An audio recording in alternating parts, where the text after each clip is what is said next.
नमस्कार विद्यार्थी मित्रांनो, आपल्या सगळ्यांचं स्वागत आहे रॉकस्टार विराट पवार या आपल्या यूट्यूब चॅनलवर। विद्यार्थी मित्रांनो, आपल्या कमेंट बॉक्समध्ये खूप साऱ्या कमेंट या रेग्युलरली विद्यार्थ्यांच्या येत असतात त्यांच्या अडचणी संदर्भात। तर त्यामुळे आपण हा जो कोर्स आपला जो आहे म्हणजे शिक्षक भरती संबंधीच्या प्रश्नांची उत्तरे हा कोर्स कंटिन्यू करूया, कारण त्यामध्ये खूप सारे प्रश्न हे ऑलरेडी पेंडिंग आहेत। तर ज्या विद्यार्थ्यांचे कमेंट्सला मला रिप्लाय करता आलं नाही त्याबद्दल क्षमस्व, कारण खूप साऱ्या कमेंट्स आहेत, तुम्ही माझी अडचण समजून घेऊ शकता। तर मी मॅक्झिमम प्रश्न कव्हर करण्याचा नक्की प्रयत्न करणार आहे। तर पहा, पार्वती मॅमचा प्रश्न आहे, हॅलो मी डीएड आहे, BSc BEd TET paper first and second pass out आहेत आणि टेट मध्ये 117 मार्क आहेत आणि ओबीसी कास्ट आहे, तर मॅम मॅक्झिमम चान्सेस कोठे आहेत? तर तुमचे 117 मार्क आहेत, त्यातल्या त्यात तुम्ही म्हणता की ओबीसी कास्ट आहे आणि फिमेल असल्यामुळे सुद्धा तुम्हाला चान्सेस चांगले आहेत। तर 1 ते 5 किंवा 6 ते 8 किंवा 8 म्हणजे ज्या तुम्हाला 20 शाळा घेता येईल त्यामध्ये कशा पद्धतीने द्यायच्या आहेत। तर आता महत्त्वपूर्ण मुद्दा म्हणजे जी टेट एक्झाम आहे, तुमची टेट एक्झाम देताना तुम्हाला वेगवेगळ्या पदाची वेगवेगळी एक्झाम ही घेतलेली नाही आहे। म्हणजे जसं प्राथमिक, उच्च प्राथमिक, माध्यमिक, उच्च माध्यमिक, तर ह्या सगळ्याची एकत्रित एकच एक्झाम घेतलेली असल्यामुळे दाट शक्यता ही आहे की 20 शाळा या तुम्हाला या सगळ्या पदाच्या मिळून घ्याव्या लागतील। वेगवेगळा जो पसंतीक्रम आहे तो मिळणार नाही अशी दाट शक्यता आहे, कारण त्या स्वरूपाची माहिती सुद्धा माहिती पुस्तिकेत आलेली नाही की तुम्हाला प्रत्येक पदासाठी वेगवेगळा चान्स हा मिळेल। तर महत्त्वपूर्ण मुद्दा म्हणजे तुम्हाला आता कुठे फोकस करायचा आहे। तर आता तुमचे मार्क 117 आहेत, तर आपल्या मार्कानुसार फोकस करायचा प्रयत्न करायचा आहे। ज्या विद्यार्थ्यांचे 140 प्लस आहे, 130 प्लस आहेत, ते त्यांची थोडीशी रिस्क म्हणजे ते विचार करू शकतात की म्हणजे आपल्या जागा जरी कमी असल्या तर तिथे आपण अप्लाय करू शकतो। म्हणजे सेकंड पेपरचा पासआउट आहे तर 6 ते 8 करिता किंवा 9 ते 10 करिता वगैरे। परंतु माझं तर प्रांजळ मत आहे की जिथे व्हॅकन्सी जास्त आहे तुमच्या कास्टनुसार, फिमेलनुसार आणि मग तुमचं नॉन क्रिमिलियर सर्टिफिकेट सुद्धा मॅटर करतं त्या गोष्टीकरिता, त्या सगळ्या गोष्टी जर तुमच्या इक्वली लागू असतील तर येणाऱ्या भरतीमध्ये जिथे जागा जास्त दिसतात ओबीसी, फिमेल आणि त्यातल्या त्यात महिला, त्या तिथे अप्लाय करायचा। आता आपल्या मार्कनुसार म्हणजे समजा तुमचे मार्क्स हे चांगले असतील, म्हणजे समजा तुमचे 140 प्लस असतील मार्क्स आणि तुम्ही कॅटेगरीमध्ये असाल, तर 140 प्लस जे उमेदवार आहेत ते माझ्या म्हणण्यानुसार तर त्यांना त्यांचे जे मूळ गाव आहे त्या ठिकाणी जर त्यांनी सुद्धा अप्लाय केला तरी सुद्धा त्यांना चान्सेस आहे सिलेक्शनचा। कारण 140 प्लस जे उमेदवार आहेत त्यांची लिस्ट ही कमी म्हणजे कमी उमेदवार आहेत ज्यांचे 140 प्लस आहे आणि त्यातल्या त्यात टीईटी पात्र असणं अनिवार्य आहे। पहा, कारण तुम्ही विचार करताल 140 प्लस आहे आणि उच्च माध्यमिक पदासाठी, तर ते सुद्धा आपण विचार करूया। परंतु ज्या जागा निघणार आहेत जास्तीत जास्त ज्या 10 ते 15 आपल्या 20,000चा आकडा आपल्याकडे बाहेर दिलेला आहे शासनाने की एवढ्या जागा रिक्त आहेत, परंतु जितक्या जागा निघतील म्हणजे मॅक्झिमम जागा ह्या टीईटी पेपर फर्स्ट म्हणजे प्राथमिकच्या निघणार 1 ते 5च्या। तर ज्या उमेदवारांनी 1 ते 5 च्यासाठी अप्लाय करणार आहेत ओके, आणि ज्यांचे 140 प्लस मार्क आहेत त्यांना त्यांच्या मूळ गावीच मिळते। मूळ गाव जे आहे त्या ठिकाणी जर त्यांनी झेडपी असेल किंवा मग त्यांच्या कास्टनुसार जी व्हॅकन्सी असेल त्यांना तिथेच मिळून जाईल असं माझं एक गेस आहे। कारण बघा, तुम्ही 140 प्लस उमेदवार असलेले कमी आहेत ओके, आणि जर 130 प्लस घ्यायला गेले मग तुम्ही 120 प्लस, 110 प्लस, 101 म्हणजे 100 प्लस। आता तुम्हाला ह्या कॅटेगरीनुसारच विचार करायचा आहे। आता ही कॅटेगरी मी कुठून पाडलेली आहे, तर याकरिता तुम्ही आपला महत्त्वपूर्ण गाजलेलाच व्हिडिओ आपला टेट एक्झाममध्ये प्राप्त गुणांच्या आधारे गुणवत्ता यादी, या गुणवत्ता यादीचा उपयोग तुम्ही करून घेऊ शकता। फक्त यामध्ये काय आहे, ही गुणवत्ता यादी अगोदरची होती ज्यामध्ये 450 उमेदवार दिलेले होते 130 प्लस, म्हणजे यामध्ये तुम्ही डिटेल माहिती घेऊ शकता की कुठले उमेदवार किती प्लस आहेत। तर महत्त्वपूर्ण मुद्दा काय आहे आपला सांगण्याचा की 140 प्लस जे उमेदवार आहेत त्यांना मूळ गावीच मिळून जाईल त्यांचं जॉईनिंग, असं माझं प्रिडिक्शन आहे ओके। तुम्ही त्याबद्दल स्वतः सुद्धा कन्फर्म करून भरू शकता, त्यामध्ये मी तुम्हाला क्रॉस करणार नाही की तुम्ही माझंच ऐका। परंतु जे माझं प्रिडिक्शन आहे, बरेच उमेदवार सातत्याने विचारतात त्याकरिता आपल्याला सांगणं गरजेचं आहे। आता 130 प्लस उमेदवार आहेत त्यांनी 140 प्लस उमेदवारांना मूळ गावी मिळू शकतं, त्यातल्या त्यात 140 प्लस जे उमेदवार आहेत ओके, तर या उमेदवारांना म्हणजे 1 ते 5 आणि 6 ते 8 या दोन्हीकडे चान्सेस राहील ओके। जर जे टीईटी पेपरनुसार, बरं ते टीईटी पेपर फर्स्ट आणि टीईटी पेपर सेकंड सुद्धा तुम्हाला पात्र असणं गरजेचं आहे। मग जे उमेदवार 140 प्लस आहेत, टीईटी फर्स्ट अँड सेकंड पात्र आहेत, मग येणाऱ्या जागा आपल्या पाहायच्या आहेत। 150 प्लस वाले जे आहेत त्यांना तर सरळ सरळ टीईटी सेकंडच्या जरी जागा आल्या आणि मग तुमचे जे विषय आहे त्यानुसार जागा आली तर तुम्ही तिथे पण लागू होऊ शकता आणि 140 प्लस सुद्धा होऊ शकतात। आणि 140 प्लसला 1 ते 5 ला सुद्धा चान्स आहे आणि 6 ते 8 ला सुद्धा चान्स आहे, हे माझं प्रिडिक्शन आहे। बाकी तुम्ही अजून आपण डिटेल याची इन्फॉर्मेशन काढणारच आहोत, पण हे मी प्रिडिक्शन सांगत आहे ओके। तर त्या अनुषंगाने तुम्हाला फिलअप करायचं आहे।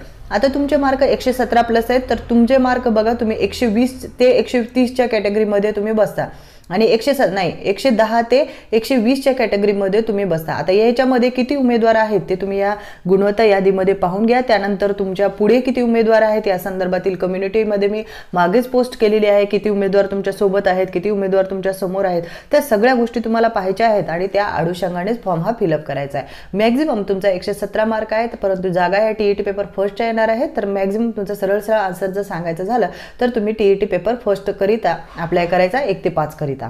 त्यानंतर पुढचा प्रश्न घेऊया जयश्री मॅमचा, मी SCBC महिला आहे आणि फॉर्ममध्ये नॉन क्रिमिलियरला नोंद केली आहे। आता SCBC जरी महिला असेल तरी तुम्ही नॉन क्रिमिलियर नो केला तर बघा SCBC तुम्ही कॅटेगरी आहे ओके आणि तुम्ही महिला आहात, परंतु महिला हे समांतर आरक्षणमध्ये येतं आणि जेव्हा जेव्हा तुम्ही समांतर आरक्षणाचा कुठलाही फायदा तुम्हाला घ्यायचा असेल तर त्या ठिकाणी तुम्हाला काय पाहिजे, नॉन क्रिमिलियर सर्टिफिकेट पाहिजे ओके। आणि जर तुम्ही नॉन क्रिमिलियरला नो केलेला आहे आणि माझ्याकडे सर्टिफिकेट नाही आहे, मग सर्टिफिकेट सुद्धा नाही आहे बट आता अप्लाय करणार आहे कारण SCBC सर्टिफिकेट आता मिळालेले आहे, तर मला SCBC आरक्षणाचा फायदा मिळेल का? नाही, कारण SCBC आरक्षणाचा जर तुम्हाला फायदा घ्यायचा आहे तर सरळ तुम्हाला नॉन क्रिमिलियर सर्टिफिकेट असणं गरजेचं आहे। आता त्यामध्ये तुम्हाला जर अधिक माहिती हवी असेल तर आपल्या प्लेलिस्टमध्ये सर्व माहिती ही अवेलेबल आहे। त्यामध्ये तुम्ही शिक्षक भरतीकरिता अत्यंत आवश्यक आणि महत्त्वपूर्ण कागदपत्रे ही प्लेलिस्ट जाऊन पाहायची आणि त्यामध्ये नॉन क्रिमिलियर संबंधीची माहिती सुद्धा तुम्हाला अवेलेबल होऊन जाईल। नेटची स्पीड कमी असल्यामुळे उपलब्ध यायला वेळ लागत आहे, परंतु तुम्हाला सगळ्या प्रकारची माहिती ही आपल्या प्लेलिस्टमध्ये अवेलेबल होऊन जाईल आणि त्यानुसार तुम्ही ती मिळवू शकता ओके। तर आपण पुढचा प्रश्न घेऊया लगेच, वेळ कमी आहे आपल्याकडे त्यामुळे। माझ्या नावात बदल आहे, 10वी 12वी आणि BA BEdला अनुक्रमे महादेवच्या जागी महादेव आणि महादेवराव झालेला आहे ओके। तर प्रकाश सर तुम्हाला काय करावे लागेल, 10वीला 12वीला आणि काय म्हणता तुम्ही BAला आहे, परत BEdला सुद्धा प्रॉब्लेम आहे, तर तुम्हाला एक सजेशन हे होऊ शकतं की 10वीला तुम्ही जिथून केलेला आहे 10वी आणि 12वी BA BEd ज्या ठिकाणून तुम्ही केलेला आहे त्या ठिकाणी, म्हणजे 10वीला तुम्ही शाळेमध्ये, 12वीला ज्या कॉलेजमध्ये शिकलात, BAला जे ग्रॅज्युएशन तुम्ही केलेलं आहे तिथे जाऊन तुम्हाला हे पूर्ण अप्लाय करावं लागेल की माझे नाव हे आहे, तरी माझ्या या सर्टिफिकेटमध्ये अशी चूक आलेली आहे आणि या चुकीमुळे उद्या चालून मला येत्या शिक्षक भरतीमध्ये अडथळा येऊ शकतो, त्यामुळे मला या नावामध्ये मूळ बदल, जो तुम्हाला मूळ नाव बदल पाहिजे ते लिहायचं आहे ओके। आणि त्या ठिकाणी तुम्हाला डॉक्युमेंट रिलेटेड तुम्हाला प्रूफ करावं लागेल की हे जे नाव तुम्ही सांगत आहात ते योग्य आहे। मग तिथे तुम्ही जे दुसरे तुमचे प्रूफ आहेत, म्हणजे जन्म प्रमाणपत्रावर तरी नाव योग्य असेल, ज्या ठिकाणी तुमचे नाव योग्य आहे त्या ठिकाणचे प्रूफ तुम्ही तिथे जोडायचे आहेत आणि मग हे शाळेला, मग पुन्हा कॉलेजला, मग तुमचं BA युनिव्हर्सिटी आणि BEdला द्यायचं आहे। आता त्यात काय होऊ शकतं की तुमचं खूप कालावधी झाल्यामुळे ते तुम्हाला इतर प्रोसिजर सुद्धा सजेस्ट करू शकतात, परंतु माझ्या मते तर तुम्हाला इथे जाऊन ही प्रोसिजर लगेचच्या लगेच तातडीने चालू करायला पाहिजे, त्याकरिता सुद्धा आपण तुमचा कमेंट हा घेतलेला आहे। तर आता आपण पुढचा प्रश्न घेऊया। Ma'am, my wife has secured 138 marks in TET BSc BEd आहे, ओपन कॅटेगरी आहे, TET सेकंड पास आउट आहेत, 138 मार्क आहेत। मी तुम्हाला कॅटेगरीनुसार ठरवलेलंच आहे की तुम्ही 130 प्लसच्या कॅटेगरीमध्ये मोडता आणि 140 प्लसच्या जवळ आहात। पहा, 140 प्लसच्या जवळ असणाऱ्या उमेदवारांना मी सरळ म्हणत आहे की त्यांना मिळू शकतं चान्सेस, आणि त्यातल्या त्यात तुमचं BSc BEd आहे, तुमचा 100% चान्सेस आहे झेडपी करिता। फक्त तर राहिला महत्त्वपूर्ण मुद्दा हा आहे की जागा येणं तितकंच गरजेचं आहे, परंतु तुमचं ऑब्वियस आहे BSc आहे त्यामुळे होईलच, त्यात काही वाद नाही। त्यानंतर प्रीती मॅमचा प्रश्न घेऊया। Hello ma'am, now current situation I have no child so small child certificate is important document for verification. तर मी याबद्दल सुद्धा एक व्हिडिओ ऑलरेडी पोस्ट केलेला आहे की शिक्षक भरतीसाठी आवश्यक कागदपत्रे, यामध्ये तुम्हाला ती माहितीही व्यवस्थितरित्या मिळून जाईल लहान कुटुंब प्रमाणपत्र संदर्भात। कारण तुम्हाला कसं आहे की जरी तुम्हाला बाळ जरी नसेल सध्या तरी सुद्धा तुम्हाला हा व्हिडिओ जाऊन पाहायचा आहे। या व्हिडिओमध्ये मी टोटल माहिती सांगितली की कशा पद्धतीने आहे ओके। तर आपण पुढचा प्रश्न घेऊया कारण हा आपण अगोदरच घेतलेला आहे। राजेंद्र सरांचा प्रश्न घेऊया। मॅम, OBC फिमेल आहे तर पेसा एरियामध्ये अप्लाय करू शकते का? टेटमध्ये मार्क्स 133 आहे, TET फर्स्ट पास आउट आहे, तर प्लीज रिप्लाय। तर मॅम, तुम्हाला या संदर्भात जो पेसा क्षेत्रामध्ये कोणकोणत्या गावं येतात हे तर तुम्हाला माहीत आहे, म्हणजे तुम्ही असाच प्रश्न विचारला की पेसामध्ये मी अप्लाय करू शकते का? तर तुम्हाला महत्त्वपूर्ण हा मुद्दा लक्षात घ्यायचा आहे की जेव्हा तुम्ही फॉर्म रजिस्ट्रेशन केलेला आहे तिथे त्यांनी सरळ म्हणलेलं आहे तुम्ही पेसा क्षेत्रातील उमेदवार आहात आणि ST असाल तर स्थानिक उमेदवार असेल असे त्यांना ऑप्शन दिलेले आहेत। त्याच्यावरून तुम्ही एक हिंट समजून घेऊ शकता की असे हिंट दिलेले आहेत याचा अर्थ ते ST आणि त्यातल्या त्यात तिथल्या मेन कॅटेगरी म्हणजे ST आणि स्थानिक रहिवासी यांनाच प्राधान्य देतील। तर मग तुम्ही आपला हातचा चान्स नका घालू असं माझं म्हणणं आहे। तर तुम्ही तिथला न विचार करता तुमचे 130 प्लस मार्क आहेत जे चांगले आहेत आणि तुम्हाला मॅक्झिमम प्रयत्न करायचा, आणि त्यातल्या त्यात तुम्ही ओबीसी फिमेल आहे तर तुम्हाला मॅक्झिमम प्रयत्न करायचा आपल्या जेडपीमध्ये, आणि पेसा क्षेत्रातले शक्यतो तुम्ही निवडू नका, असं माझं तुम्हाला प्रांजळ मत आहे. तर चेतन सरांचा प्रश्न आहे 10% आरक्षणचा. हा मोठी तलवार आपल्या डोक्यावर सध्या तरी आहे, मी याला नकारणार नाही, परंतु विद्यार्थी मित्रांनो, माझ्या म्हणण्यानुसार कोणतंही आरक्षण हे नुसतं म्हणजे तोंडी जेव्हा म्हणतात तेव्हा ते लागू होत नाही. त्याचं व्यवस्थित अशी प्रोसिजर असते, ती प्रोसिजर पूर्ण फॉलो करणं, त्या संबंधातील पुढची माहिती प्रक्रिया सुद्धा येणं हे तितकंच गरजेचं आहे. आणि अजून याची माहिती प्रक्रिया, याबद्दलची माहिती सुद्धा बाहेर आलेली नाही आहे. आणि त्यातल्या त्यात यामध्ये इतर उमेदवार म्हणजेच आपल्यासारखे जे उमेदवार आहेत त्यांचं सुद्धा मत हे तितकंच प्रांजळ आणि महत्त्वपूर्ण ठरतं. जर सर्व उमेदवारांनी सरळ सरळ लिहून दिले की आम्हाला 10% आरक्षणासंदर्भातील कोणतीही कार्यवाही नाही पाहिजे आणि सध्या शिक्षक भरती लवकरात लवकर व्हायला पाहिजे, हे सगळ्या उमेदवारावर डिपेंड आहे. मी तुम्हाला म्हणू शकत नाही की तुम्ही हे करा, आणि मी हे सुद्धा म्हणू शकत नाही की तुम्ही हे नका करू. फक्त हेच आहे की तुम्ही जर असं केलं की या पद्धतीने तर आपला फायदा होईल. आणि जर हे 10% आरक्षण चालू आहे तसं चालू दिलं आणि ह्यामध्ये जर अजून व्यत्यय आला तर मी रिअलमध्ये सांगते की ह्यामुळे सुद्धा लांबू शकते. परंतु आपल्याला मॅक्झिमम प्रयत्न करायचे की आपली भरती प्रक्रिया कोणत्याही परिस्थितीत लांबू नका, कारण येत्या कालावधीमध्ये काय काय अजून नियमावली बदलू शकते. यामुळे आपण जास्तीत जास्त प्रयत्न करायचा आहे, भरती प्रक्रिया व्हायलाच पाहिजे, आणि त्या अनुषंगानेच आपण निवेदन सादर करायचे आहेत. तर पुढे प्रश्न घेऊया. ओपन महिला आहेत, BA DED आहे, टेटमध्ये 82 मार्क आहेत, TET नॉट क्लिअर आहे, पण पवित्रवर फॉर्म भरला होता आणि अर्धवट भरला होता, पण 2017च्या आधीचे TET पात्र एलिजिबल आहेत का? हो. आणि नेक्स्ट TET मध्ये टेट कधी होईल आणि अगोदर कोणती होईल? Please reply. आता महत्त्वपूर्ण मुद्दा म्हणजे TET एक्झाम जे उमेदवार आहेत अनुत्तीर्ण, बघा तुम्हाला ही माहिती नसेल, जे उमेदवार अनुत्तीर्ण आणि सेवेमध्ये आहेत त्यांना 31 मार्च ही शेवटची तारीख आहे, आणि त्यानंतर त्यांना सरळ सरळ हे पदावरून बडतर्फ करून टाकलं जात आहे, पदावरून काढून टाकलं जात आहे.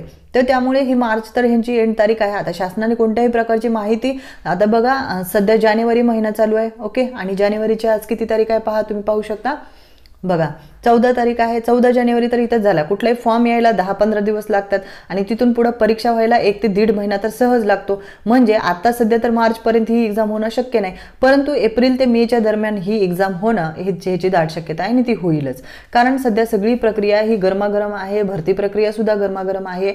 त्यामुळे सुरुवातीला जर ही भरती प्रक्रिया झाली तर लगेचच स्टेटचे ॲड पडू शकते, कारण TET एक्झाम खूप वेळा झालेल्या आहेत. त्यामुळे ही भरती प्रक्रिया फेब्रुवारीमध्ये होणं अत्यंत गरजेचं आहे. फेब्रुवारीमध्ये झाल्या तुमची मार्च एप्रिलपर्यंत नेक्स्ट टेट एक्झामची ॲड म्हणजे तुम्हाला जाहिरात ही पडण्याची दाट शक्यता आहे. कारण टेटमध्ये सुद्धा तुम्हाला वर्षातून 2 वेळा ही एक्झाम घेतली जाईल अशा स्वरूपात माहितीही देण्यात आलेली आहे. फक्त ह्या भरती प्रक्रियेमुळे ही सर्व प्रक्रिया खोळंबलेली आहे.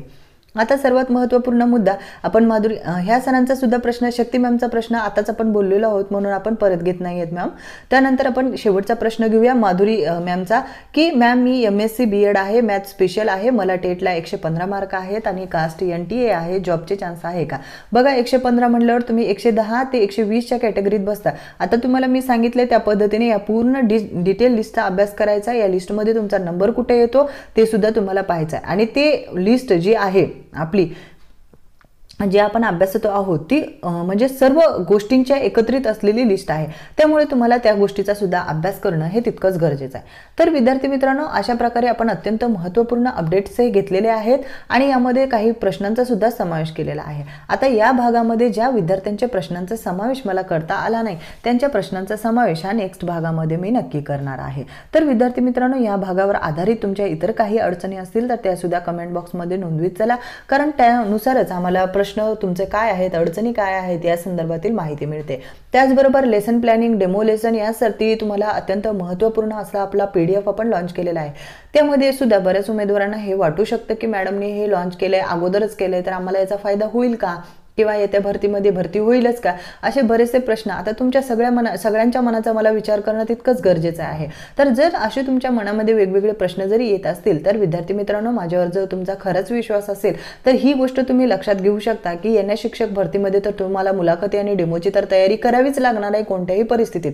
ॲज अ समजा तुम्हाला जसा आपला टाइम टेबल आहे जो दिलेला आहे त्यानुसार तुम्ही विचार करा की तुम्हाला 22 फेब्रुवारी दिलेली तारीख आहे, त्यामध्ये तुमचं डायरेक्टली सिलेक्शन लिस्टपर्यंत त्यांनी दिलेलं दिलेलं आहे टाइम टेबल. तर तुम्ही विचार करा, जर उद्या डिक्लेअर झाली तर तुम्हाला अभ्यास करायला किती वेळ मिळेल आणि किती काय मिळेल.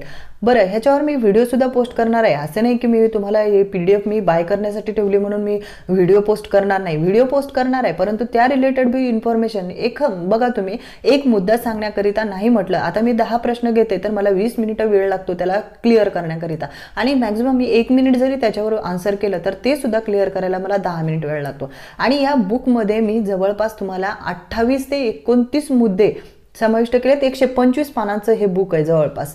बघा तुम्ही 125 पानांच्या बुकमध्ये मी किती मुद्दे घेतलेले आहेत. हे मुद्दे मला तुम्हाला एक एक मुद्दे स्पष्टीकरण करण्यासाठी किती कालावधी लागेल, आणि एवढा मोठा मी विचार करून तुमचा, बरं तुम्ही फक्त इथल्याच परीक्षामध्ये हे यूज करू शकत नाही, तर तुम्ही सगळ्याच मुलाखतीमध्ये बघा, तुम्हाला जर तुम्ही इथून पुढे म्हणजे सीटेट एक्झाम पास आहात, KVS एक्झामच्या इंटरव्ह्यू करिता सुद्धा पात्र ठरल्यावर तुम्हाला तिथे कामी येईल. खाजगी शाळामध्ये जरी तुम्ही कुठेही कधीही ॲड दिली, म्हणजे तुम्ही आता ज्या खाजगी शाळेच्या ज्या ॲड निघतात इंग्लिश मिडियम स्कूलच्या वगैरे, तर त्या ठिकाणी सुद्धा जर तुम्ही तिथे जाऊन तुम्हाला इंटरव्ह्यू द्यायचा आहे, तर ॲज अ टीचर तुम्ही शिक्षक म्हणूनच जॉबचा पेशा पत्करलेला आहे, तर तुम्हाला प्रत्येक ठिकाणी त्याचा इंटरव्ह्यू तर द्यायचाच आहे आणि डेमो सुद्धा द्यावाच लागतो सिलेक्शन करिता. तर ह्या प्रत्येक ठिकाणी तुम्हाला हा म्हणजे PDF कामाला येईल. आणि महत्त्वाची गोष्ट म्हणजे बऱ्याच जणांना असं वाटेल की मॅडमने PDF का लॉन्च केली, तर PDF लॉन्च करण्यामागे एकमेव उद्देश हा आहे की तुमच्याकडे रिटर्नमध्ये सगळी इन्फॉर्मेशन असणं तितकंच गरजेचं आहे. कारण रिटर्नमध्ये इन्फॉर्मेशन नसेल तर मी आज सांगेल एक व्हिडिओ तुम्ही पाहताल, 15-20 मिनिटाचा व्हिडिओ पाहताल, नो प्रॉब्लेम पाहताल तुम्ही, परंतु जेव्हा तुम्हाला ते रिवाईज करायचं असतं तेव्हा मग परत तुम्हाला 15 मिनिट तेवढाच वेळ लागतो. त्यामुळे विद्यार्थी मित्रांनो, हा विचार करून मी PDF लॉन्च केलेला आहे. आणि असं नाही की आपल्याला व्हिडिओ पण आपण लॉन्च करणार नाहीत, तुमच्या अडचणी जशा आहेत, म्हणजे समजा तुम्ही ज्या विद्यार्थ्यांनी आपल्या PDF घेतलेला आहे त्यांनी कृपया करून त्यांच्या कमेंट्समध्ये प्रतिक्रिया नोंदवा, म्हणजे इतरांना सुद्धा समजेल की मी किती प्रांजळपणे हे बुक लिहिलेलं आहे. ज्यांना म्हणजे आपल्या बुक्सविषयी माहिती आहे, ज्यांनी आपले बुक्स हे खरेदी केलेले आहेत त्यांनी, आणि त्यातल्या त्यात आपण या सर्व इन्फॉर्मेशन ह्या क्लिअर करणार आहोत. आणि असं नाही की तुम्ही बुक घेतलं तरच मी तुमच्या प्रश्नांचा आन्सर देणार आहे, असं बिलकुल तुम्ही वाटून घेऊ नका. तुमच्या इतरही अडचणी तुम्ही कमेंट बॉक्समध्ये नोंदवीत चला, मला जसा वेळ मिळेल तसा मी रिप्लाय करण्याचा प्रयत्न करते. फक्त एवढंच आहे की ज्या विद्यार्थ्यांना अभ्यासात म्हणजे लवकर करायची आहे तयारी, आणि खरंच तुम्हाला तयारी खूप व्यवस्थित करावी लागते आणि खूप सारे मुद्दे आहेत, तर त्या मुद्द्यांचे अनुषंगाने तयारी करणं याकरिता लागतो तो वेळ, आणि वेळ लागण्याकरिता आवश्यक असलेलं तुमच्याकडे मॅटर असणं गरजेचं आहे. त्यामुळे आपण ते लॉन्च केलेलं आहे. बाकी तुम्ही तुमच्या इच्छेनुसार खरेदी करू शकता, कधीही खरेदी करू शकता. आणि महत्त्वपूर्ण मुद्दा म्हणजे तुम्हाला आपल्या अडचणीचं समाधान होणार नाही असं काही तुम्ही समजून घेऊ नका. तुम्ही इथे कमेंट केलेल्या प्रत्येक कमेंटचा रिप्लाय करणं हे माझं मी सर्वतोपरी प्रयत्न तर करते, पण कर्तव्य सुद्धा समजते. बाकी तुमच्या अडचणी कमेंट बॉक्समध्ये नोंदवा आणि आपल्या चॅनलबद्दल प्रतिक्रिया सुद्धा नोंदवायला विसरू नका. धन्यवाद.